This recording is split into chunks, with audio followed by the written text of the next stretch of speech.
এমবাপের প্রতিশোধ নাকি মানের ইতিহাসের পুনরাবৃত্তি? ফ্রান্স সেনেগালের ম্যাচ শুরুর আগে এই ছিল যখন তুমুল আলোচনা। ফ্রান্স সেনেগাল ম্যাচের শেষ পর্যন্ত এমবাপেই প্রতিশোধ নিয়েই মাঠ ছেড়েছেন এবং প্রতিশোধটা তিনি নিজেই নিয়েছেন।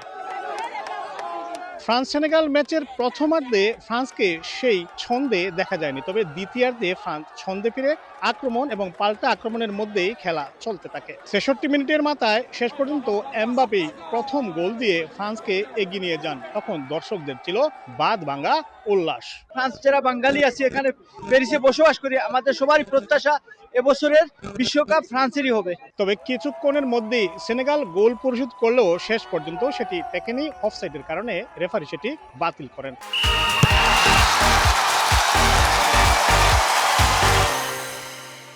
৮২ মিনিটে বার্কোলা আরেকটি গোল দিয়ে ফ্রান্সকে এগিয়ে নিয়ে যান, তবে সেনেগালও এক গোল পরিশোধ করে। তবে শেষের দিকে কিলিয়ান এমবাপে আরেকটি গোল দিয়ে ফ্রান্সকে এগিয়ে নিয়ে যান। ফ্রান্স সেনেগালের ম্যাচকে ঘিরে রাজধানী প্যারিসের বেশ কয়েকটি স্থানে ফ্যান জোন স্থাপন করা হয়েছিল, সেগুলো ছিল দর্শকদের উপচে পড়া ভিড়। ফ্রান্সের জয়ে উচ্ছ্বাস প্রকাশ করেছেন ফরাসি ফুটবল সমর্থকরা। শেষ পর্যন্ত ৩-১ গোলের ব্যবধানে ২৪ বছর পর প্রতিশোধ নিয়েই মাঠ ছেড়েছে ফ্রান্স।